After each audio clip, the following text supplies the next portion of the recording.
First of all, thank you for having us here. My name is Jong, and today we're going to discuss about the most interesting topic in software development, which is the maintenance. I know this is not true. I know this is not the most important topic, but compared to AI topics, but we can put it that way, and then we can make the fun out of it, because it's a job, and someone needs to take care of the job anyway, right? So today we are going to show what we have tried to make the maintenance a little bit easier, and what we disliked, and the tool that we used to make the automation for maintenance. So why maintenance became a continuous job? So before we discuss what we have tried, let's step back and think about why staying current is harder compared to before in the past. So I think one of the reasons is because expectation from the customer or the client, or sometimes the manager too, right? They want to make everything fast. They want to ship out the product really fast. If something goes wrong, right? They want to react immediately and fix the code right away and ship out the product, right? And everyone here knows how hard that is. And also the security pressure, right? So there will be a third-party vulnerability issues. If it's cloud, there will be a container vulnerability issues, and there will be always a scanner that we have to pass. For example, check styles, right? Code quality, SonarQube, Sonatype, PND checks, Jakoko, you name it, everything. In order to ship out our product to the production, we have to pass all these scanners. And on top of that, we have like frameworks and platform that changes are needed, right? For example, if there's a Java updates, Spring Boot updates, then all the associated dependencies and libraries also need to be updated. And if it's one microservice, then it's probably manually handled. And because of the nature of the microservices, most of them are either from multiple to the hundreds. And if it's 100, it's probably creates a lot of burdens to the developers. So it's gonna be a lot of work, right? So I think the maintenance is not like an occasional feature anymore, but it's more like a continuous streamlined work that comes with the software lifecycle. So our first approach was standardize everything. So our initial thought was, let's find a repetitive work, and if there are any repetitive works, let's build like a factory process so that we can reduce work for the developers. For example, shared configuration, right? Logging, observability, and reusable cloud configuration like a key vault access, right? And other environment configuration. So we put all of this work into one place called common library, and then we put the common library into every single microservices. So when a team generates a new service, it already comes with all the necessary configuration. And then we introduce a parent palm, where centralized dependency, plugin, and the versions. So all the microservices are using the same parent palm with the latest versions in there. That way, as a developer, we didn't have to spend a lot of time worrying about versions, build configuration, and developer could only focus on the delivering features. And then that worked pretty for the most part at the moment, and it improved a lot of consistency. And new services are in a very healthier places, and onboarding a new service was way faster. And then when we needed to set a new standard for microservice development, we could just define in one place instead of repeatedly same process for microservices. But of course, we faced some limitation after we tried to scale into multiple microservices. The parent palm was great for the consistency, but it only deal with the PAM XML. The real upgrade just not the dependency issue. They usually come with config updates, workflow updates, Docker file changes, and sometimes code changes are required too if there's any updates. And the bigger problem was coupling, because now the microservices are identical, right? So one dependency change can impact every microservice differently. And if the one service break, we were like spending a lot of time debugging upgrade issues. That's exactly the overhead we are trying to eliminate to developer can stay focused building a features, right? So we had to find a way to have centralization of the versions, but each of microservice upgrade independently, and of course, automated, and easy to roll back if something goes right, if something goes wrong. And then that's why we lead into the next build in the next slide. So these are the tools that we use to automate some of the maintenance process. The CLI, Spring Application Advisor, and automation workflow in pipeline. So the CLI is a command line that controls and updates a service for dependencies and plugin versions, standard configuration, CI workflows, Docker files, golden image, you name it. All from in single command that uses governance service, so that service can upgrade independently and roll out if needed. The next one is Spring Advisor handles the large Spring upgrades, including the required code and code changes, and the workflow automation that runs this on a cadence and open PRs when updates are needed. So everything automated from start to end. So with that said, let's not wait, and I will hand over to Shriyu so that we can deeper dive into the the walkthrough of CLI, Spring Application Advisor, and the workflow, and also he will demo the proper automation. Thanks. So good afternoon. I hope everyone's having a great time at Devnexus. So just a quick exercise before I get started.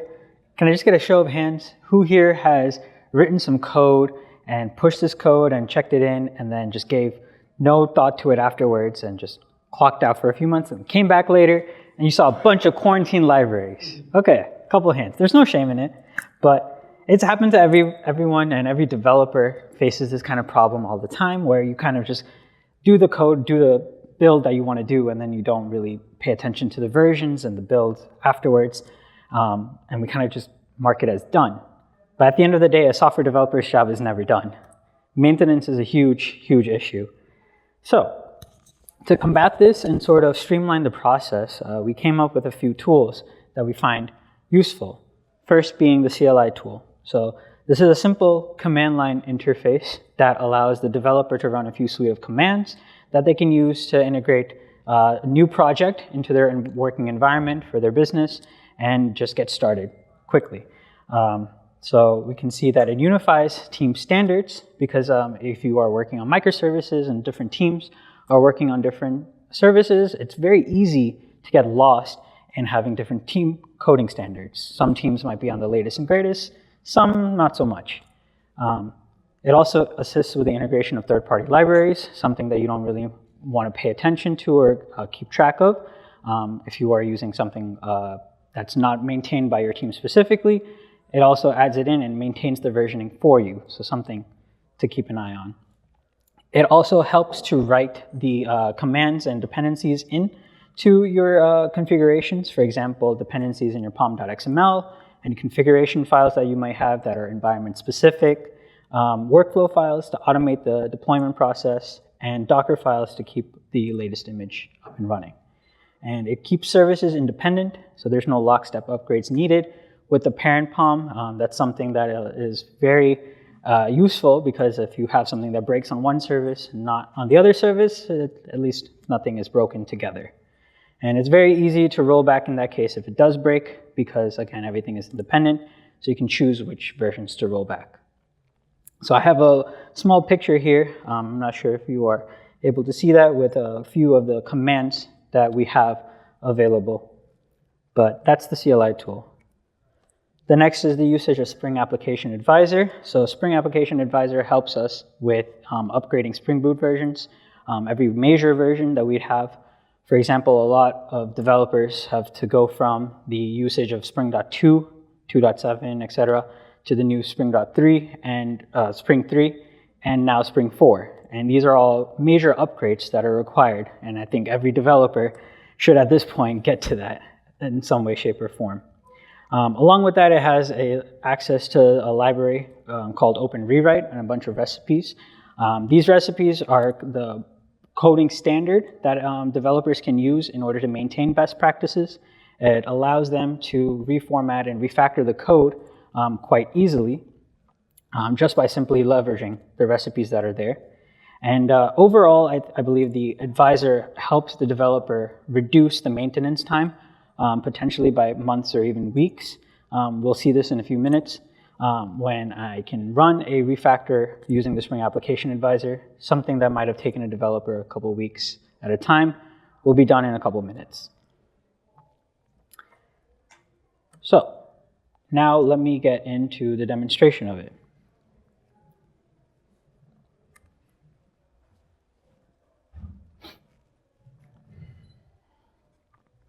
Okay, so what I have here is a test project that I've created, and I will just run this as a build. So you might be wondering what I'm doing here. I'm just showing you that when a developer makes a change to the project or anything that gets incrementally added into your project, we can take a look at this together, what's going on.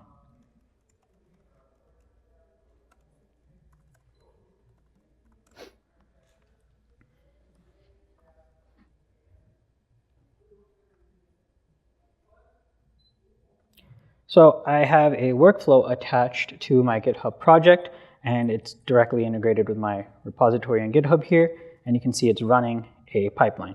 So this is going to take some time, so we can get back to this, but just know that it's running in the background for now.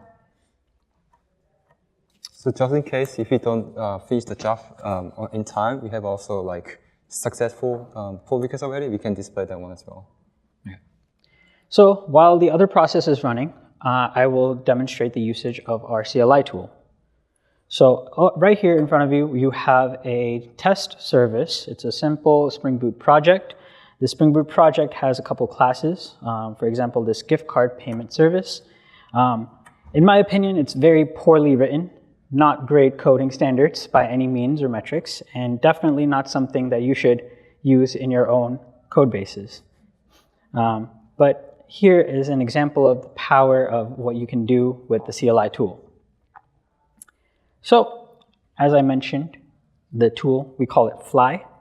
So we'll run the fly command, and we're into the shell. The shell is powered by the Java Spring shell. So it's a very simple, extensible usage. It's very extensible. You can always customize whatever commands that you want to write for your own use cases. We've come up with a few suite of commands that we feel are best practices maintained by us anyways. But if you feel the need, you can always customize it. So if you run the help command, you can see, you can take a look at all the commands available out of the box. We help, so if you wanted to use like a cloud provider, for example, Azure, GCP, we use Azure here, you can run some commands. It integrates the dependency in the POM that you would like to use for it. So for example, Key Vault, as my friend mentioned here, Cosmos DB for any database support. It also integrates with Git, so you can run the Git workflows command, and this can be done based off of your environment. So if you're running for a main branch or a dev branch or any sort of environment there, it'll generate the workflow file for you. There's also a few POM commands that you can run. It's the rewrite plugin, as I mentioned with Open Rewrite, has a few formatter or compilation, PMD plugins, some check style to maintain coding standards and code quality. It has a few Sonar and Jacoco for your vulnerabilities and checks and code coverage, as well as the other plugins like update versions and exclude integrations. So you can always pick and choose which ones you want to run. For example, I'll choose to run the Azure Key Vault. And as you can see here, it ran the Key Vault support, so I can check my files that got created. So you can see here now, there's a list of all these new properties files that got generated.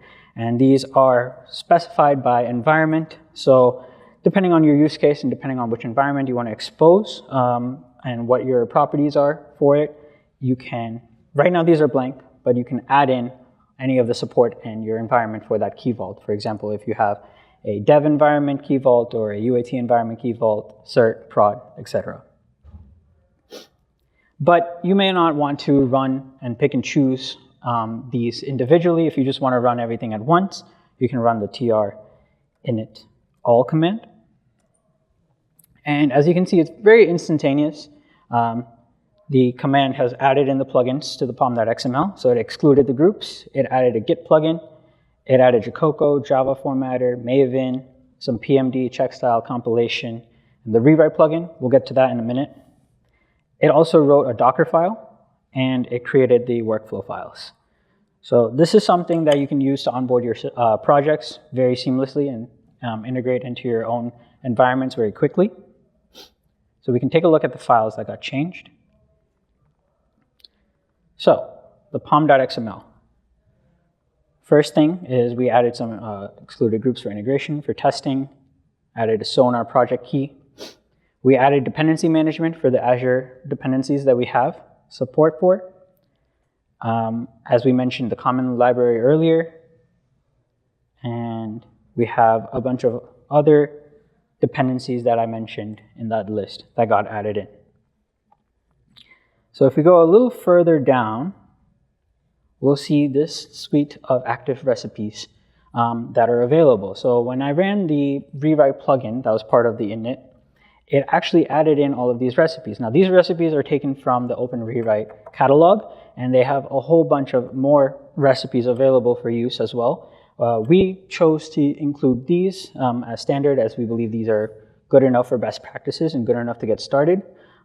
So some of these include the inclusion of the final keyword for method parameters and local variables, replacing Lambda method references, unnecessary parentheses, etc.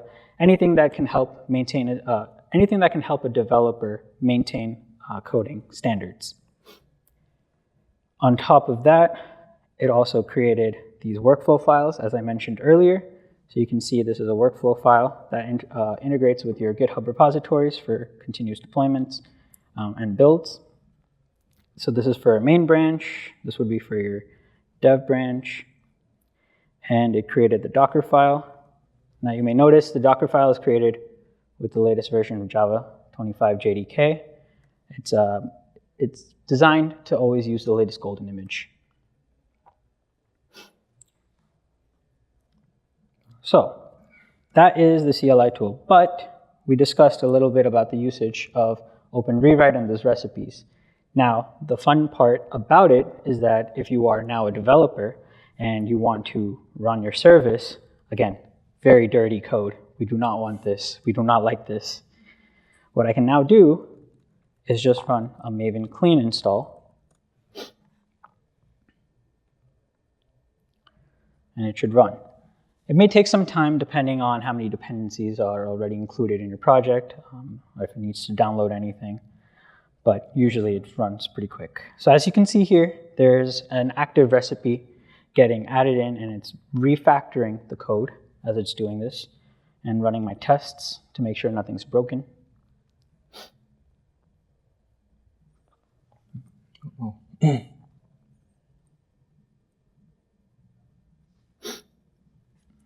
The test suite, okay. Just test case. That's fine. Well, generally that would work. Happy to be presented before you. It never happened before, just. Yeah. But aside from that, as you can see now, the class itself is taken care of. We no longer have an unused import. We have a final keyword added to our method parameter, same here, and we have a final keyword added to our local variable. So this is a small sample size for a code base. This is, what, 10, 20 lines of code. Some code bases are larger. It could be on hundreds, thousands of lines of code. That's manual toil that a developer would then have to go in order to maintain best practices, something that the Open Rewrite recipes can help maintain and integrate quickly. You saw almost instantaneously, aside from the test case failing. So that is the usage of the CLI tool. Quick question. Yes. How do you handle adding that to an existing project? Because if you do open rewrite and you add final to a whole load of parameters, Mm-hmm. and you've got a couple of thousand files in your project, it's going to be quite a big change set. It is quite a big change set, but usually it will go in and add it where it's required or where it's necessary. Some spots, it's not like just obsolete, it's not just like generalized. It's not going to add it everywhere, it will add it where it makes sense.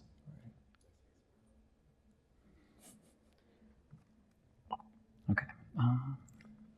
One of the good part of the CLI is that you can only run the command when it's necessary. For example, during the initialization, when you need to download the necessary configuration for everything, then you can run it.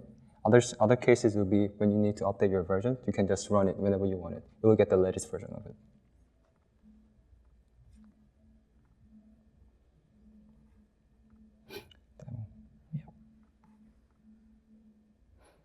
Okay, so now we've integrated our project and we've worked on, we've added in all of the necessary plugins and dependencies that we need, and we're ready to go, get started. But sometimes we find ourselves in a situation where we need to upgrade our project. And we have sometimes the case where we're in an older version of Spring Boot or Java and we want to migrate to the latest versions. For example, this project that I have here, I'm currently in Spring 2.7 and I'm using Java 17.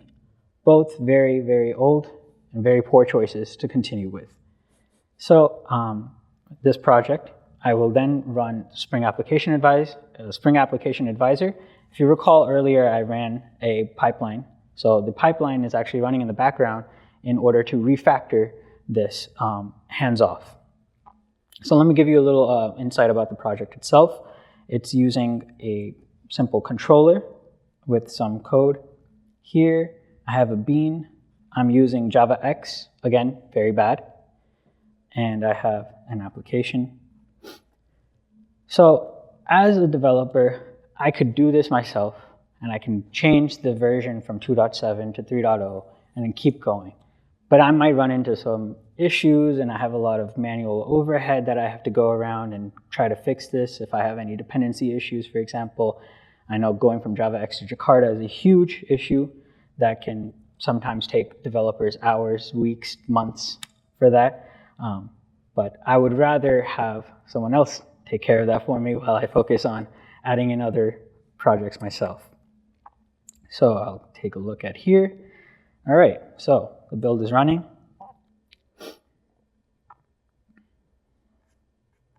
And this is Spring Application Advisor working as we speak. It's following the steps to resolve the JDK and the dependencies, and it's adding the plan that it created to upgrade from Spring 2 to Spring 3.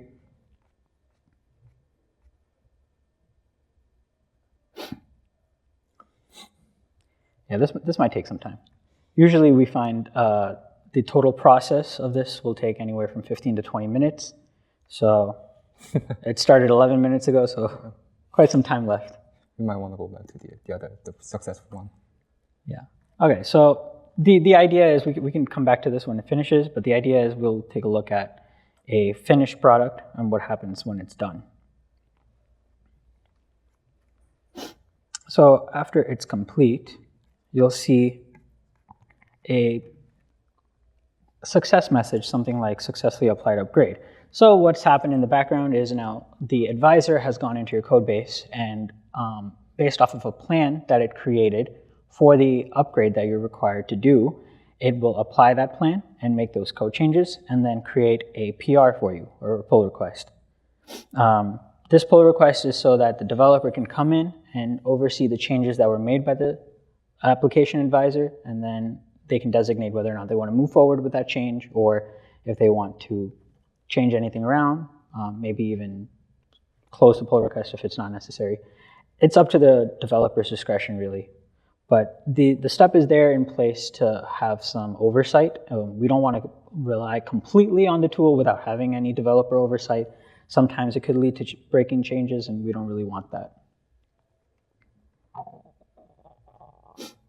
this is what a pull request looks like when created. So you see here it's a automated user that is creating this pull request, not some developer, and you can get assigned as a reviewer on this pull request. You just have to designate that in your workflow, but that is something that you can choose and you can manage. And we can take a look at the files that the advisor changed. So first things first, the main upgrade that it did was go from 2.7 to 3.0. Now this 20 is important to note that this minor version, it's always taking the latest available version of the minor. So we did a major upgrade from Spring 2 to Spring 3, but we're using 20 as the latest upgraded minor version. It removes some dependencies that we don't need, and I think it's very important to note the change here. In the controller, we had a specific endpoint that we designated. It was ambiguous. We didn't need to explicitly define what is at the end of our endpoint, but in Spring 3 and beyond, we have to now define it. So you have two endpoints here. Is this visible? Yeah. We have two endpoints here, one without a trailing slash and one with a trailing slash. This is because Spring now defines it as two separate endpoints, so it's important to specify it here as well. So that is the case here. Another thing, we go from Java X to Jakarta with this major upgrade. So Spring Advisor has taken care of that for us by going in and changing the import and changing the library around from Java X to Jakarta. And it's gone in and added a logging pattern for our properties. So this is just an example of what Spring Application Advisor can do. And if you're interested in understanding how this workflow works, I can go over the workflow file. So you can choose to run it on a scheduler, like a cron job. And you can designate how often and how frequent you want these updates to take place. For example, you're not always going to be upgrading from 2 to 3.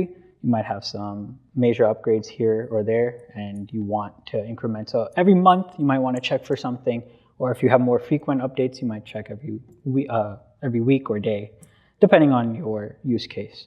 You can also designate which branch you want this workflow to run on. If you're on a development branch, for example, or a feature branch, you might have the need to be on the latest and greatest, or maybe even a production branch. You always want production to be up to date, but you don't want to break anything. On top of that, it sets up a few underlying things for the Linux machine for GitHub. You need the JDK for it.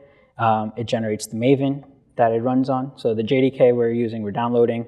We're using Java 21 on this, and we're running Maven 3.9.9. And another interesting thing is the install missing dependencies. So depending on your business, the security behind it, you may find that some usage of the libraries and dependencies may be quarantined. And so if you can't really control it, you might have to actually work around it by installing some of the missing dependencies yourselves. For example, we faced a lot of issues with these dependencies when running the CLI. So what we did is gone ahead and added the latest jars of the dependencies into it ourselves. But it varies use case to use case.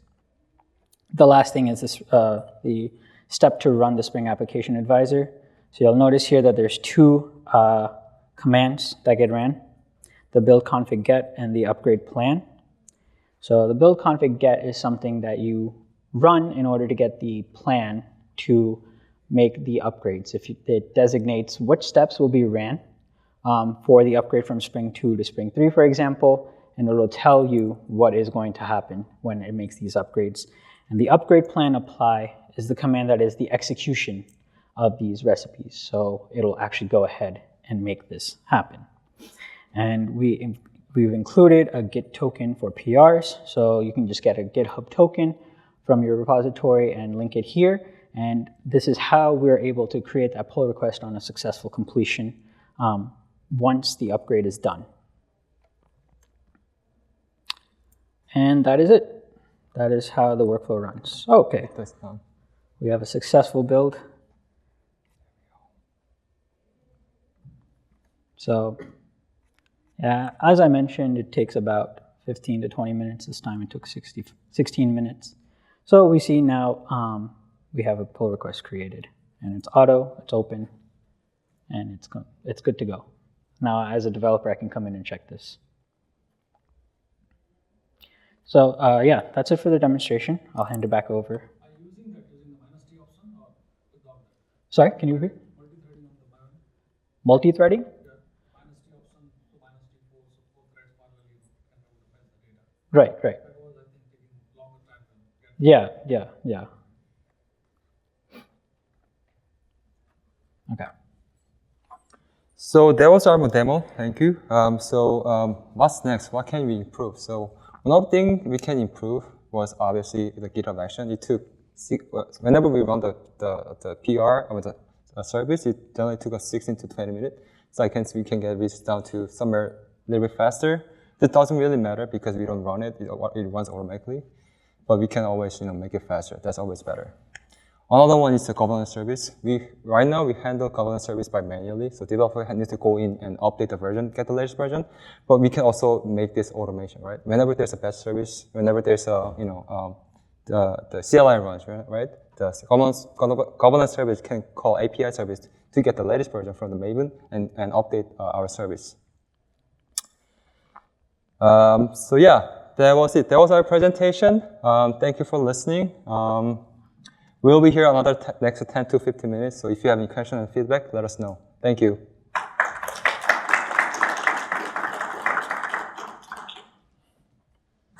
Fantastic. Thank you. Thank you. I got a question. How many teams, how many repositories actually are you guys supporting? How many repositories? How many repositories do you support? How many For the service? Yeah. So far, we haven't run quite a number of services that we're using the CLI and the Spring Advisor. Yeah. So across our team, we're incrementing like how many repositories we add this into. So we're somewhere between 5 and 10 right now, Right.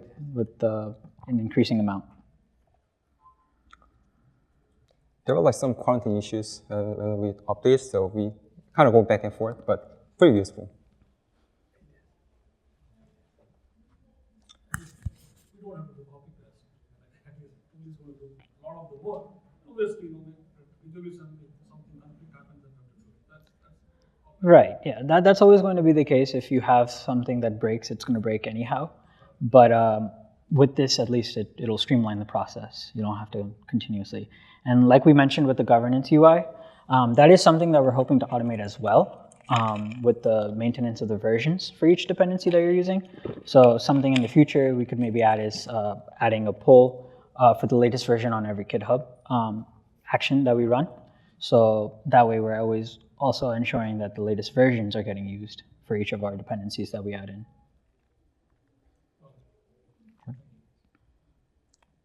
All right. Thank you, guys. Thank you. Thank you.